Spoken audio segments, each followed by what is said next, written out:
안녕하세요. 오늘은 엘림넷의 나우앤서베이라는 온라인 설문 플랫폼 여기 업데이트 소식을 좀 가져왔습니다. 로직 설계 기능에 아주 큰 업데이트가 있다고 하는데요. 이게 뭐 그냥 기능 몇 개 추가된 수준이 아니라 설문 설계하는 방식 자체를 좀 바꿀 수도 있다 뭐 이런 이야기까지 나오더라고요. 혹시 설문조사 직접 만들어 보셨다면요.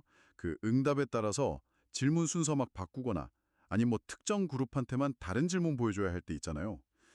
그때 진짜 머리 아프죠. 저도 예전에 복잡한 설문 흐름 짜대가 종이에 막 화살표 그리고 결국엔 저도 못 알아보겠더라고요. 근데 이번 나우앤 서베이 업데이트가 바로 이런 골치 아픈 부분을 해결하는 데 집중했다고 합니다. 핵심은 역시 직관성이랑 또 강력한 제어 기능 뭐 이 두 가지인 것 같아요. 네, 맞습니다. 이번 업데이트에서 가장 눈에 띄는 변화는 역시 로직 맵인데요. 이게 뭐냐면 설문 전체 흐름을 직관적으로, 그러니까 플로우 차트처럼 딱 보여주는 거예요. 그래서 마우스로 그냥 끌어다 놓기만 하면 질문관의 이동 경로, 그러니까 로직을 바로 설정할 수 있게 됐습니다. 복잡하게 얽힌 조건들도 훨씬 보기 편해졌고요. 수정도 쉽고요. 로직 맵이요? 네네. 그 시각적으로 보여준다는 거, 그건 확실히 좀 직관적이겠네요.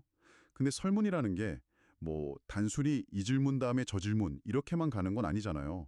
예를 들어서 1번 문항에서 A를 고르고 또 동시에 2번 문항에서 B를 선택한 사람 뭐 이런 식으로 여러 조건을 막 조합해야 할 때도 꽤 많은데요. 이런 좀 복잡한 상황 설정도 쉬워졌나요?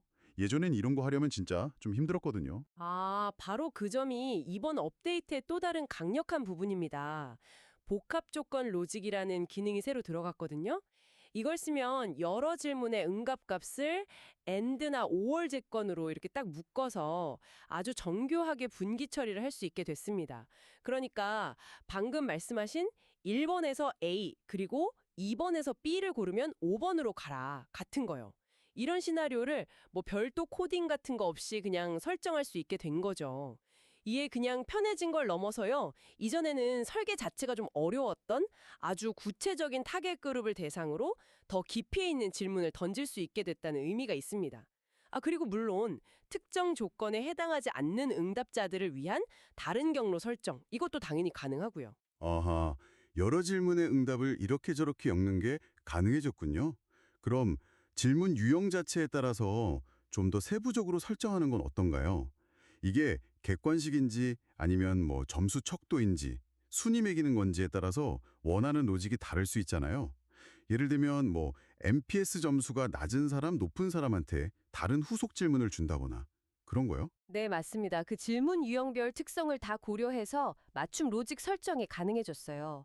복수 선택형 질문에서는요, 특정 보기들을 모두 선택했는지 아니면 하나라도 선택했는지를 조건으로 걸 수 있고요. 이게 AND OR 논리죠. 순위형 질문 같은 경우는 특정 항목이 뭐 상위권, 예를 들어 1위에서 3위 사이에 있는지 이런 걸로 분기할 수도 있습니다. 그리고 말씀하신 NPS요. 이것도 점수대에 따라서 자동으로 그룹을 나눌 수 있어요. 뭐 0점에서 6점은 비추천자, 7, 8점은 중립, 90점은 추천자 이렇게 나눠서 다른 경로로 보내는 거죠. 심지어 텍스트 답변에서 특정 키워드가 들어있는지 또는 숫자 답변이 특정 범위 안에 있는지 이런 것까지 조건으로 쓸 수 있게 돼서 분석의 깊이가 훨씬 더해질 수 있습니다.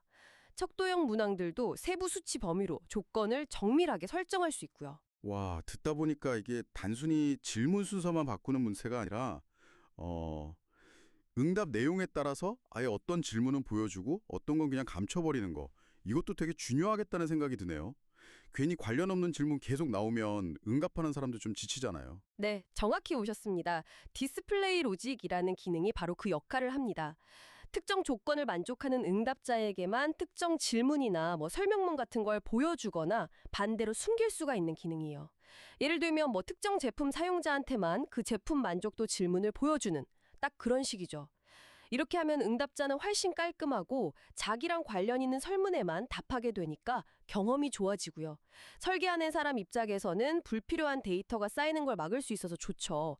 로직 맵상에서는 숨겨진 문항도 표시가 되니까 전체 구조 파악에도 문제 없고요. 자, 그럼 정리를 좀 해보면요.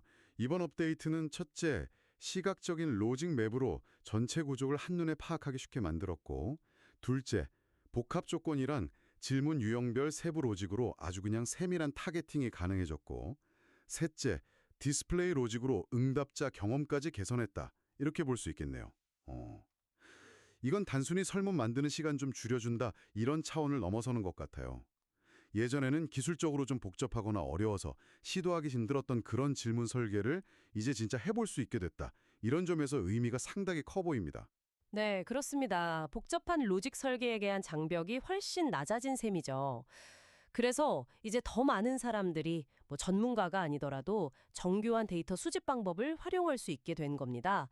이게 뭐 기업의 마케팅 조사라든지 아니면 학술 연구, 또 정책 수립을 위한 여론조사까지 아주 다양한 분야에서 데이터의 질과 활용도를 높이는 데 크게 기여할 것으로 기대됩니다. 자, 오늘 나우앤서베이 업데이트 소식을 통해서 설문 설계의 새로운 가능성을 한번 엿봤습니다.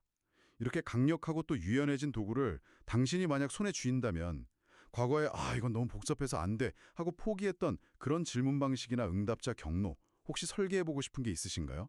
그걸 통해서 또 어떤 새로운 통찰력을 얻을 수 있을지 한번 상상해 보시는 것도 꽤 흥미로울 것 같습니다.